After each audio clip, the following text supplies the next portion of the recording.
अस्सलाम वालेकुम dear students. मैं उम्मीद करता हूँ कि आप सब खैरियत से होंगे।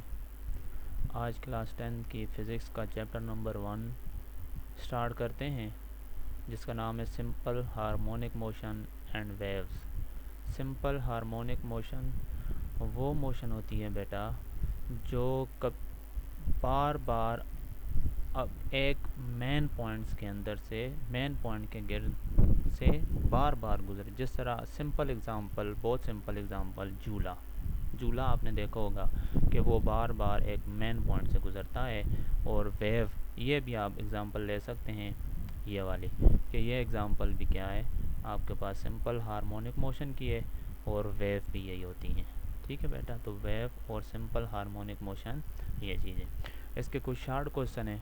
पहले ही वेव के बारे में कुछ शार्ट क्वेश्चन है हमारे पास, तो वो पढ़ते हैं कि वेव के बारे में हमारे पास वेव क्या होती हैं और उसके बारे में कुछ डिटेल में पढ़ते हैं। तो क्वेश्चन नंबर 1 हमारे पास है, व्हाट इज़ वेव। पहला क्वेश्चन है कि वेव क्या होती हैं। तो याद रखें बेटा, वेव वो चीज़ होती है जो हमारे पास वो ज़रिया होता है जो एनर्जी को ट्रांसफ़र करता है। एनर्जी को ट्रांसफ़र करता है from one place to another place, एक जगह से दूसरी जगह। आंसर पढ़ते हैं जी। The wave is a source of energy. Source कहते हैं ज़रिए को, और ट्रांसफ़र कहते हैं एक जगह से दूसरी जगह चीज़ों को लेकर जाना। The wave is a source of energy.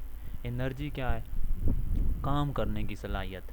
काम करने की सलाहियत को हम कहते हैं एनर्जी। फ्राम वन प्लेस, एक जगह से, टू अनदर प्लेस, दूसरी जगह।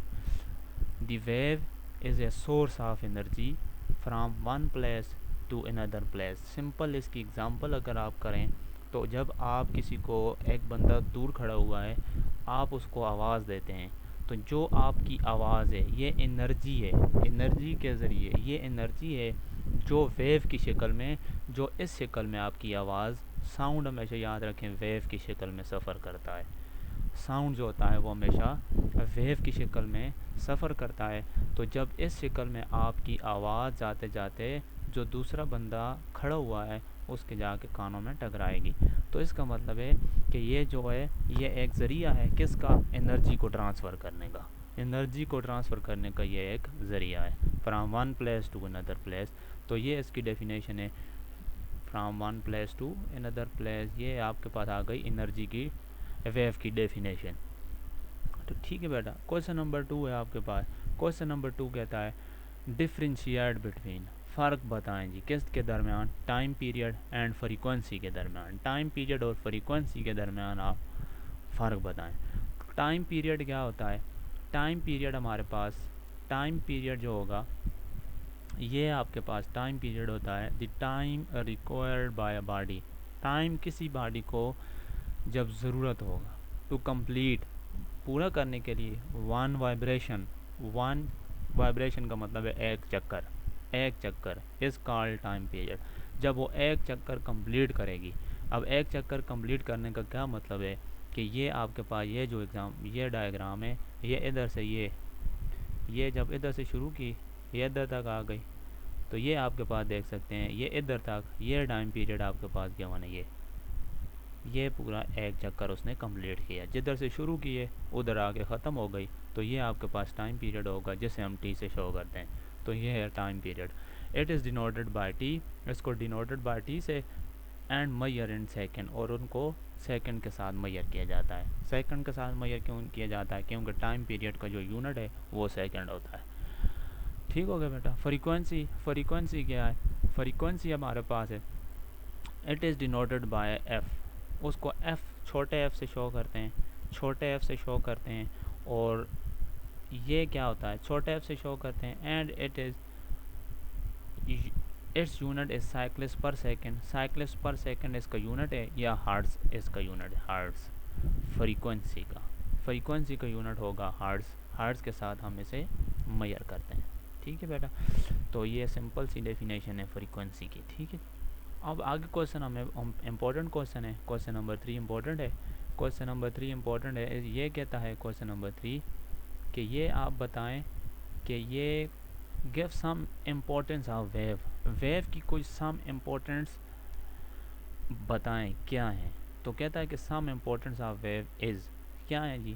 पहली है हमारे पास साउंड वेव, आवाज़ की जो वेव होगी, मैंने आपको शुरू में बता दिया कि आवाज़ जो होगी हमेशा वेव की शक्ल में सफ़र करेगी, प्रोड्यूस पैदा करेगी सेंसेशन ऑफ हियरिंग, सुनने की, सेंसेशन ऑफ, सेंसेशन कहते हैं हिस को, हियरिंग सुनने की, जो सुनने की हिस है ये आपके पास क्या करती है, एक प्रोड्यूस करती है। ठीक है, जिस तरह सिंपल मैंने आपको अभी एग्जांपल दी है कि आप जब किसी दूसरे बंदे को आवाज़ देते हैं तो आपकी आवाज़ जाके उसके कानों में टकराती है, तो ये क्या है, साउंड वेव प्रोड्यूस करती है, सेंसेशन ऑफ हियरिंग। आगे जी, heat and light reach us from the sun, सूरज से जो हमारे पास हीट या लाइट आ रही होती है वो भी क्या होती हैं, वेव की शक्ल में आती हैं। आगे कहता है हेल्प ऑफ वेव, वेव क्या करती है, कैन डिटेक्ट, असर करती है, डिफेक्ट्स, असरअंदाज the human body, human body के ऊपर असरअंदाज करती है। आगे जी, broadcasting and radio and television programming, जो आपके पास रेडियो है या टेलीविज़न प्रोग्रामिंग है, इनकी जो आपके ऊपर एंटीना लगा होता है, एंटीने के ऊपर जो भी पीछे से सिग्नल आ रहे होते हैं वो हमेशा वेव की शक्ल में आ रहे होते हैं, is also in the form of wave, ये जिस तरह ने कहा भी है। Broadcasting of radio and television, जब आप देखते हैं कि रेडियो या टेलीविज़न, तो उसके जो एंटीना लगा होता है बाहर, तो वो उसके जो सिग्नल आ रहे होते हैं वो हमेशा हमेशा आपके पास वेव की शक्ल में आ रहे होते हैं। ठीक है बेटा, तो ये सिंपल सी सम इम्पोर्टेंस थी वेव की, जो ये इम्पोर्टेंट क्वेश्चन है। ठीक है, क्वेश्चन नंबर 4 है आपके पास, what is refraction of wave and diffraction, कहता है कि रिफ्रैक्शन क्या होती है और डिफ्रैक्शन क्या होती है। तो रिफ्रैक्शन क्या है, पहले रिफ्रैक्शन को पढ़ते हैं। रिफ्रैक्शन है हमारे पास, रिफ्रैक्शन हमारे पास क्या है,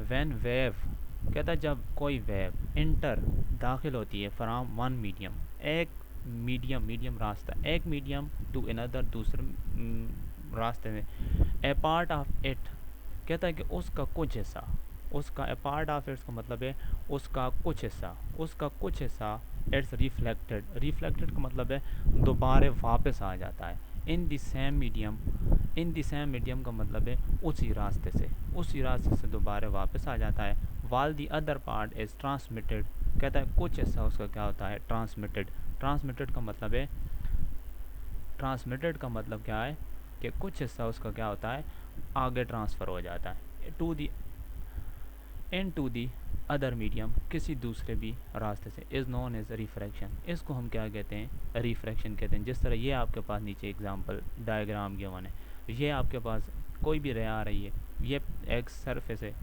जिसमें ये पानी है, पानी के ऊपर एक वेव आगे टकराती है, टकराने के बाद वो ये इधर कुछ ये इधर दाखिल हो जाती हैं और कुछ इसका हिस्सा जो होता है ये इधर से वापस रिफ़्लेक्ट हो जाता है, टकरा के रिफ़्लेक्ट हो जाता है। अगर इसकी सिंपल एक दूसरी एग्जांपल भी की जाए तो जब आप एक बाल जो होता है आप जब दीवार पे मारते हैं तो वो क्या करता है, दोबारा वापस आपके पास मुड़ के आ जाता है। ठीक है जी, तो ये आपके पास रिफ्रैक्शन की डेफिनेशन हो गई। ठीक हो गया जी।